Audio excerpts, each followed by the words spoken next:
अगर मैं आपसे कहूं कि इंडिया पीओके को रिक्लेम करने के लिए पाकिस्तान पर अटैक करेगा, तो आपको शायद यकीन ना हो, क्योंकि हिस्ट्री में कभी इंडिया ने पाकिस्तान के अगेंस्ट वॉर इनिशिएट नहीं किया है। लेकिन अब सिचुएशन काफी अलग है। 1999 में जब इंडिया और पाकिस्तान के बीच कारगिल वॉर हुई, तब पाकिस्तान ने ही वॉर की शुरुआत की थी। पाकिस्तान ने अपने फौजियों को मिलिटेंट्स के रूप में कारगिल के माउंटेन्स पर भेज दिया था। उनका मकसद सियाचिन से इंडिया का कनेक्शन तोड़ना और कश्मीर पर समझौता करने के लिए इंडिया को मजबूर करना था। पाकिस्तान के इस मूव से पहले तो इंडिया शॉक था, लेकिन जल्दी ऑपरेशन विजय से इंडिया ने कैप्चर टेरिटरीज को रिक्लेम किया और कारगिल वॉर जीत गया। पर एक चीज जो इंडिया ने इस वॉर में नहीं की, वो था पाकिस्तान में घुसकर पीओके को रिक्लेम करने की कोशिश।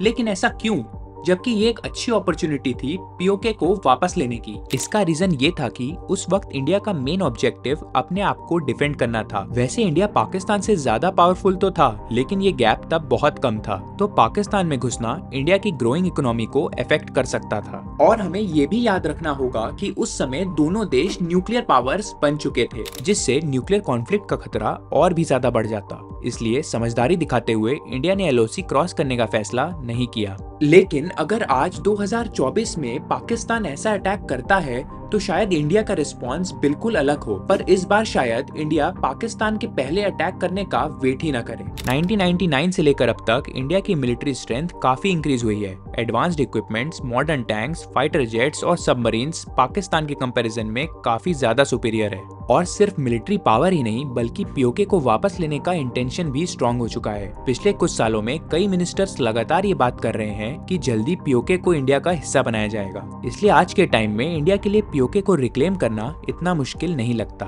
कि जम्मू एंड कश्मीर के पीओके को आप भारत का हिस्सा नहीं मानते हो क्या? एग्रेसिव ना हो, जान दे देंगे इसके लिए। क्या बात कर रहे हो आप? लेकिन इससे कुछ इम्पोर्टेंट सवाल उठते हैं। अगर इंडिया ने पाकिस्तान पर अटैक किया तो क्या होगा? बाकी कंट्रीज इस पर कैसे रिएक्ट करेंगी? क्या इंडिया पीओके को सक्सेसफुली रिक्लेम कर पाएगा? और सबसे इम्पोर्टेंट क्वेश्चन, क्या इससे वर्ल्ड वॉर 3 की शुरुआत हो सकती है? मेरा नाम है साकेत मिश्रा और इन सभी इंटरेस्टिंग क्वेश्चंस के जवाब इस वीडियो में मिलेंगे, तो इस वीडियो को एंड तक जरूर देखिएगा। After India launched an airstrike targeting a Pakistani terrorist camp. Hope for the best, be prepared for the worst. China, given its role in Pakistan.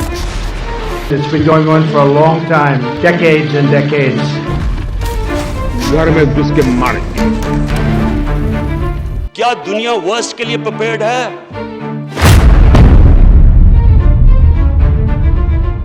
Imagine करिए कि कई महीनों तक प्लानिंग करने के बाद इंडिया फाइनली डिसाइड करता है कि अब समय आ गया है पीओके को वापस लेने का। इसके बाद बिना पाकिस्तान को शक हुए धीरे धीरे इंडिया अपनी आर्मी और इक्विपमेंट्स कश्मीर भेजेगा, ताकि पीओके को रिक्लेम करने के लिए सारी चीजें नियरेस्ट बेस पर प्रेजेंट हों। इसमें पाकिस्तानी इंटेलिजेंस से बचना सबसे मुश्किल टास्क होगा, पर अगर इंडिया ये काम सक्सेसफुली कर लेता है, तो फाइनली एक कोऑर्डिनेटेड मिलिट्री ऑपरेशन लॉन्च होगा पीओके रिक्लेम करने के लिए।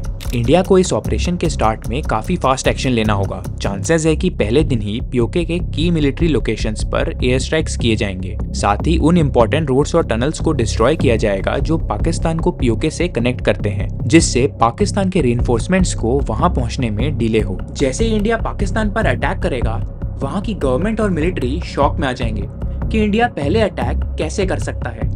पर इस सिचुएशन के लिए कुछ हद तक वो प्रिपेयर्ड भी होंगे, क्योंकि पाकिस्तान की इकोनॉमी भले ही अच्छी ना हो, पर उनके बजट का एक बड़ा हिस्सा हमेशा आर्मी को जाता है, ताकि किसी भी इमरजेंसी सिचुएशन में वो रेडी हों। इसलिए इंडिया के अटैक के तुरंत बाद पाकिस्तानी आर्मी रिटेलिएट करने की कोशिश करेगी। टेरिटरी का एडवांटेज पाकिस्तान के पास होगा, क्योंकि अपने एरिया की हर एक स्ट्रेटेजिक लोकेशन उनको पता होंगे। फिर क्या, देखते ही देखते सिचुएशन तेजी से एस्केलेट हो जाएगी और दोनों तरफ इंडो पाक बॉर्डर में हेवी कॉम्बैट शुरू हो जाएगा। वर्ल्ड की बाकी कंट्रीज के लिए भी ये एक शॉकिंग मोमेंट होगा, क्योंकि अब दो न्यूक्लियर पावर्स एक दूसरे के अगेंस्ट फुल स्केल वॉर में हैं। इंटरनेशनल कम्युनिटी इंडिया को एग्रेसर के रूप में देखेगी और इससे इंडिया के लिए नेगेटिव इम्पैक्ट हो सकता है। ऐसे में शायद कुछ कंट्रीज टूरिज्म एडवाइजरीज या इकोनॉमिक सैंक्शंस भी इम्प्लीमेंट करें, लेकिन ये इतना इजी नहीं होगा। इंडिया पर सैंक्शंस लगाना रशिया से काफी अलग है, क्योंकि western countries Indian cheap labour, services और फूड सप्लाई पर काफी डिपेंडेंट है। सैंक्शन से बिना डरे इंडिया का पूरा फोकस पीओके को वापस लेने पर होगा अपने टॉप नॉच इक्विपमेंट और सुपीरियर मिलिट्री की वजह से इंडिया के पास एक क्लियर एडवांटेज भी है। पाकिस्तान के second gen Chinese tanks, JF-17 और F-16 फाइटर जेट्स, टेक्नोलॉजी और डिस्ट्रक्टिव कैपेबिलिटी में इंडिया के थर्ड जनरेशन अर्जुन और T-90 टैंक्स और 4.5th जनरेशन रफाल जेट्स के आसपास भी नहीं है। इसलिए इंडिया जल्दी एक्शन ले और अपने प्लान्स को सही तरीके से एग्जीक्यूट करे तो पीओके का एक लार्ज एरिया वो कुछ दिनों में कैप्चर कर सकते हैं। वॉर शुरू होने के कुछ ही दिनों में इंडियन फोर्सेस पीओके के काफी अंदर तक घुस चुके होंगे और इम्पोर्टेंट टाउन्स और पासेस जैसे स्ट्रेटेजिक लोकेशंस पर कंट्रोल कर रहे होंगे। सुनने में ये काफी इजी लगता है, लेकिन सब कुछ इतना सिंपल नहीं है, क्योंकि इस वॉर में अब एंट्री होगी चाइना की। अगर आप सोच रहे हैं कि चाइना को इस वॉर से क्या मतलब, तो इसका सीधा जवाब सीपेक है। चाइना की ट्रेड जो यूरोप और मिडिल ईस्ट के साथ होती है काफी हद तक सीपेक पर डिपेंडेंट है और इसका रूट पीओके से होकर जाता है। CPEC belt and road initiative का एक फ्लैगशिप प्रोजेक्ट है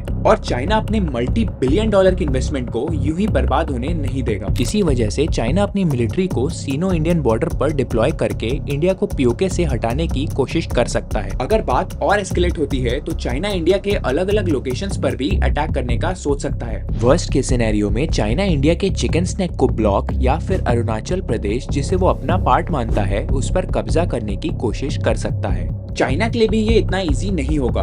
अगर चाइना वॉर में इन्वॉल्व होता है तो यूनाइटेड स्टेट्स और दूसरी नेटो कंट्रीज जो पहले इंडिया को अपोज कर रही थी, उनका स्टांस भी बदल जाएगा। चाइना के मिलिट्री इंटरवेंशन के बाद हाई चांसेस हैं कि यूएसए इंडिया को सपोर्ट करेगा और अगर सिचुएशन ज्यादा एस्केलेट होती है तो अमेरिका खुद इस वॉर में इन्वॉल्व हो सकता है। ऐसा इसलिए क्योंकि यूएस पहले से ही सीपेक के अगेंस्ट है और अगर इंडिया पीओके पर कंट्रोल कर लेता है तो सीपेक को कट ऑफ करना पॉसिबल होगा, जिससे यूएसए को काफी बेनिफिट होगा। यूएसए, चाइना, पाकिस्तान और इंडिया जैसे न्यूक्लियर पावर्स का एक वॉर में इन्वॉल्व होना वर्ल्ड वॉर 2 के बाद सबसे बड़ा ग्लोबल इवेंट होगा, जिसका इम्पैक्ट सिर्फ इन कंट्रीज तक ही लिमिटेड नहीं रहेगा बट बाकी पूरी दुनिया पर पड़ेगा, जिससे एक चेन रिएक्शन भी स्टार्ट हो सकता है। क्योंकि चाइना के सपोर्ट में अगर नॉर्थ कोरिया भी इन्वॉल्व होता है तो उसे काउंटर करने के लिए साउथ कोरिया भी वॉर में आ सकता है। ऐसे ही कई चेन ऑफ इवेंट से देखते ही देखते दुनिया की काफी कंट्रीज के इस वॉर में इन्वॉल्व होने के हाई चांसेस हैं। ऑलरेडी कई कंट्रीज के बीच टेंशंस हैं और इंडिया का पाकिस्तान को अटैक करना इन कंट्रीज के मिनी कॉन्फ्लिक्ट्स को फुल स्केल वॉर में कन्वर्ट कर सकता है। वहीं इंडिया का क्लोजेस्ट एलाई रशिया, जिसके स्ट्रॉन्ग टाइज चाइना के साथ भी हैं, शायद इस वॉर से दूर रहने की कोशिश करे। लेकिन अगर यूएस और नाटो ने इंडिया का सपोर्ट किया तो रशिया के लिए इंडिया का साथ देना थोड़ा मुश्किल हो जाएगा। मेजर कंट्रीज के इस वॉर में इन्वॉल्व होते ही वर्ल्ड वॉर 3 शुरू हो जाएगा, जो काफी डेवेस्टेटिंग होगा और दुनिया के कई डिकेड्स की इकोनॉमिक ग्रोथ को वाइप आउट कर देगा। पर ये सारी चीज सिर्फ एक अजम्पशन है और कोई भी कंट्री वर्ल्ड वॉर 3 नहीं चाहती, इसलिए सब अपना बेस्ट एफर्ट्स लगाएंगे जिससे ऐसे सिचुएशंस ना क्रिएट हों जिससे वर्ल्ड वॉर 3 या न्यूक्लियर एस्केलेशन का रिस्क बढ़े। अगर पॉजिटिवली देखा जाए तो ज्यादा चांसेस है कि चाइना डायरेक्ट वॉर को अवॉइड करेगा, एटलीस्ट तब तक जब तक इंडिया सीपेक को डैमेज नहीं करता, और इंडिया भी मोस्ट लाइकली सीपेक को टारगेट करने से बचेगा ताकि चाइना कॉन्फ्लिक्ट में इन्वॉल्व ना हो। मुझे नहीं लगता चाइना पाकिस्तान के लिए इंडिया से वॉर करेगा। ज्यादा से ज्यादा वो पाकिस्तान को मिलिट्री एड देकर सपोर्ट कर सकता है, जैसे नाटो यूक्रेन को कर रहा है। एक फैक्ट ये भी है कि वॉर कभी भी प्लान के अकॉर्डिंग नहीं होता। जैसे रशिया यूक्रेन वॉर, जिसे प्लान के अकॉर्डिंग कुछ हफ्तों में खत्म होना था, अब 2 साल बाद भी चल रहा है। यूक्रेन ने नाटो के सपोर्ट से रशिया जैसे जायंट को भी रोका हुआ है। अब पाकिस्तान को चाइना और कुछ इस्लामिक नेशंस के अलावा ज्यादा सपोर्ट नहीं मिलेगा, लेकिन पाकिस्तान के पास खुद इतनी कैपेसिटी है कि वो वॉर को इतना लंबा खींच सकता है जो इंडिया जैसे डेवलपिंग कंट्री के लिए डिजास्ट्रस होगा। लेकिन एक और स्मार्ट तरीका है पीओके वापस लेने का, जिसमें बस थोड़ा पेशेंस रखना होगा और डेवलपमेंट को अपना मेन वेपन बनाना होगा।